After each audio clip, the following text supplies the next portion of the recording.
Hi friends, welcome to via vlogs. ఈరోజు నేను మీకు చూపించబోయే రెసిపీ రాగి ముద్ద చెనిక్కాయల గొజ్జు. రాగి ముద్దను రాగి సంగటి అని కూడా అంటారండోయ్. ఇంకా ఈ కర్రీని వాళ్ళ ఏరియాని బట్టి పేర్లు పెట్టుకున్నారు. ఇంకా ఆలస్యం ఎందుకు, తయారు చేసే విధానం ఏంటో చూసేద్దాం రండి. మరి చెనిక్కాయల గొజ్జు తయారు చేయడానికి కావలసిన పదార్థాలు ఏంటో చూద్దాం. జీలకర్ర, కరివేపాకు, పచ్చిమిర్చి, చింతపండు, బెల్లం, తగినంత ఉప్పు, వేయించిన చెనిక్కాయలు. నెక్స్ట్ తయారు చేసే విధానం ఏంటో చూసేద్దాం రండి. మరి ముందుగా చింతపండును బాగా కడిగి కొద్దిగా వాటర్ వేసుకొని కాసేపు నానబెట్టుకుందాం. ఇప్పుడు పెనం పైన జీలకర్ర, కరివేపాకుని బాగా సిమ్లో పెట్టి వేయించుకుందామండి. తర్వాత పచ్చిమిర్చి వేసుకొని ఒక స్పూన్ ఆయిల్ కూడా వేసి పచ్చిమిర్చిని బాగా వేగే వరకు కూడా సిమ్లోనే వేయించుకుందాం. ఎందుకంటే ఎక్కువ మంట పెట్టినాం అనుకోండి, పైన బాగా మాడిపోయి లోపల కుక్ అవ్వదనమాట. అందుకే సిమ్లో పచ్చిమిర్చిని కూడా వేయించుకుందాం. ఇప్పుడు వీటిని బాగా చల్లార్చుకోవాలన్నమాట. చల్లారిన తర్వాత ఇప్పుడు ఒక మిక్సీ జార్ తీసుకొని ఇందులో శనక్కాయలు, జీలకర్ర, కరివేపాకు, పచ్చిమిర్చి,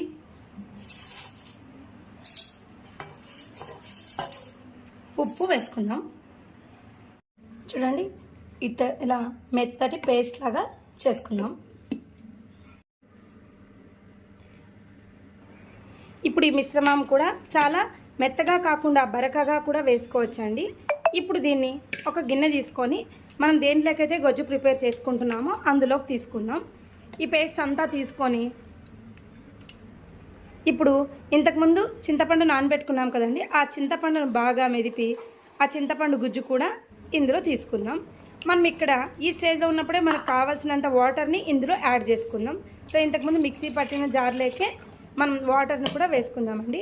ఇప్పుడు ఈ మిశ్రమం బాగా కలుపుకొని వాటర్ అనేది ఇక్కడే అడ్జస్ట్ చేసుకుందాం. సో ఈ కన్సిస్టెన్సీ తురుముకొని మనం మిక్సీకి వేస్తున్నప్పుడు శనక్కాయలతో పాటు అట్లన్నా వేసుకోవచ్చండి. లేదంటే బెల్లం పౌడర్ కాబట్టి ఇందులో కూడా కరుగుతుంది అనమాట. సో బెల్లం తురం కూడా ఇందులో వేసుకుందాం. ఇప్పుడు ఒక ఆనియన్ని ఇలా పీసులు కట్ చేసి ఇట్లా అంతా కూడా చేతితో స్మాష్ చేసుకుందామండి. అప్పుడు ఏమవుతుందంటే ఈ పీసెస్ అన్నీ కూడా డివైడ్ అయ్యి బాగా వాటర్గా ఇట్లా కావాలన్నమాట. సో దీన్ని ఇప్పుడు మనము ఈ మిశ్రమంలో కలుపుకుందాం.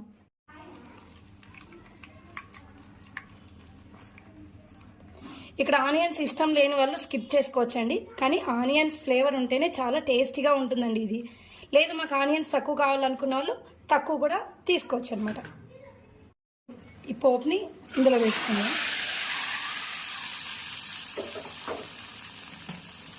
ఇప్పుడు ఎంతో టేస్టీగా ఉండే వేరుశనగ గుజ్జు లేదా చెనిక్కాయల గొజ్జు రెడీ అయిందండి. ఇక్కడ పోపు పెట్టి ఎంతో టేస్టీగా ఉండేదండి చెనిక్కాయల గొజ్జు. ఇక్కడ పోపు ఆవాలు, జీలకర్ర అనేది కొంచెం ఎక్కువ క్వాంటిటీలో తీసుకుంటేనే చాలా టేస్టీగా ఉంటుంది. సాల్ట్ సరిపోతుంది, కొద్దిగా ఎక్కువగానే జీలకర్ర ఆవాలు వేసుకొని ఇక్కడ వాటర్ కూడా మనకు కావాల్సిన కన్సిస్టెన్సీలో వచ్చిందనమాట. కాబట్టి ఇప్పుడు ఎంతో రుచికరంగా ఉండే చెనిక్కాయల గొజ్జు రెడీ అయింది. ఇప్పుడు చెనిక్కాయల గొజ్జుని ఒక సర్వింగ్ బౌల్లో సర్వ్ చేసుకుందాం. సో ఇది చాలా టేస్టీగా ఉంటుందండి. పచ్చిమిర్చి అనేది కొద్దిగా ఎక్కువగానే యాడ్ చేసుకోండి, ఎందుకంటే చింతపండు గుజ్జు వేసింటాం కాబట్టి స్పైస్ కావాలనుకునే వాళ్ళు కొద్దిగా ఎక్కువగానే యాడ్ చేసుకోండి. ఇప్పుడు టేస్టీగా ఉండే చెనిక్కాయల గొజ్జు రెడీ. ముద్ద తయారు చేయడానికి కావాల్సిన పదార్థాలు ఏంటో చూద్దాం. ఒక గ్లాస్ బియ్యం, ఒక గ్లాస్ రాగి పిండి, కావాల్సినంత ఉప్పు. ఇక్కడ మనము క్వాంటిటీ అనేది మన ఇష్టం అండి. కొంతమందికి పిండి ఎక్కువగా ఉండి రైస్ తక్కువ తీసుకుంటారు, ఇంకొంతమంది రైస్ ఎక్కువ ఉండి పిండి తక్కువ తీసుకుంటారు. అది మన చాయిస్ని బట్టి అడ్జస్ట్ చేసుకోవచ్చు.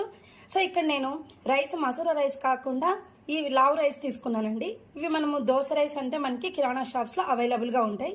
ఇప్పుడు తయారు చేసే ప్రాసెస్ ఏంటో చూద్దాం. ఇందులో బియ్యాన్ని తీసుకొని 2 సార్లు బాగా కడుక్కుందాం. ఒక గ్లాస్ బియ్యం, ఒక గ్లాస్ పిండి కాబట్టి టోటల్ 2 గ్లాసులు అవుతుంది కదండి. 2 గ్లాసులకి మనము 6 గ్లాసుల వాటర్ తీసుకుందాము.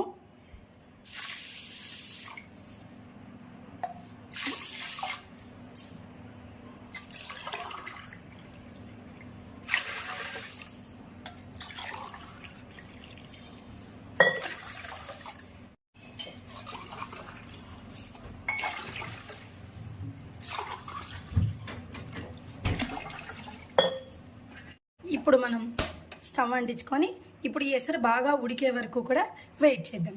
సో ఇక్కడ మనము 2 గ్లాసెస్ తీసుకోవాలని ఏం లేదండి. ఇప్పుడు మనము 1 గ్లాసే సరిపోతుంది అన్నప్పుడు హాఫ్ గ్లాస్ పిండి హాఫ్ గ్లాస్ రైస్ తీసుకుంటే సరిపోతుంది. సో ఒక గ్లాస్కి 3 గ్లాసులు వేసారనమాట. అట్లా చేసుకున్నాం అనుకోండి, ముద్ద అనేది పర్ఫెక్ట్ కన్సిస్టెన్సీగా మనకి వస్తుంది. ఇప్పుడు బాగా అన్నం ఉడకబట్టింది కదా, ఇప్పుడు స్టవ్ని సిమ్లో పెట్టుకొని మనం తీసుకున్న రాగి పొడిని కూడా ఇందులో వేసేద్దాం. కదలకూడదు. ఇలా రాగి పౌడర్ని కూడా వేసుకొని స్టవ్ని సిమ్లో పెట్టుకుందాం. ఇప్పుడు ఏమవుతుందంటే ఆ రాగి పిండి కూడా లోపలంతా కూడా కుక్ అయ్యి మనకి పచ్చివాసన అనేది పోతుందన్నమాట. సో ఈ స్టేజ్లోనే మనము సాల్ట్ కూడా అడ్జస్ట్ చేసుకుందాం. సాల్ట్ మన ఇష్టం అండి, చూసుకొని అడ్జస్ట్ చేసుకోండి. ఇప్పుడు ఇలాగే ఒక 10 మినిట్స్ 5 to 10 మినిట్స్ ఉందనుకోండి, మనకి రాగి ముద్ద రెడీ అవుతుంది. సో ఇక్కడ ఉంది కదా ఎసరంతా కూడా మనకి పోయే వరకు కూడా మనం సిమ్లో ఉడికించుకోవాలన్నమాట. ఇప్పుడు చూడండి ముద్ద ఎంత చక్కగా కుక్ అవుతుందో. ఇంకా ఇక్కడ లైట్గా మనకి ఎసరు అనేది ఉంది. సో ఈ ఎసరు కూడా అంతా అయిపోయే వరకు ఇంకా 5 మినిట్స్ సిమ్లో పెట్టి మగ్గించుకుందాం. ఇప్పుడు చూడండి ఈ స్టేజ్లో ఉన్నప్పుడు మనం స్టవ్ ఆఫ్ చేసుకొని దీన్ని కలుపుకుంటే సరిపోతుంది.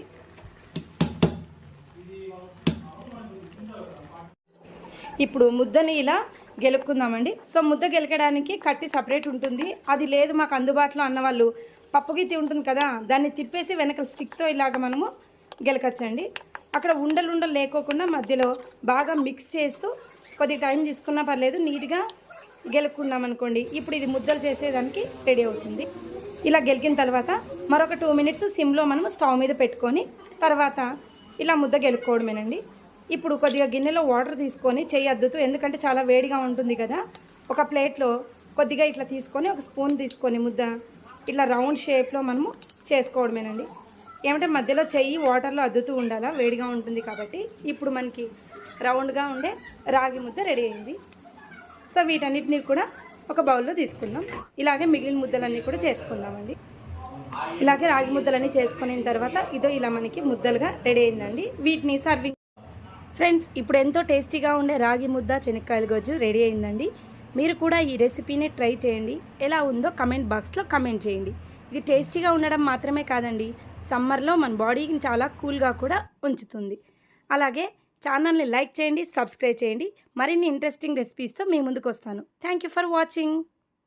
Have a nice day.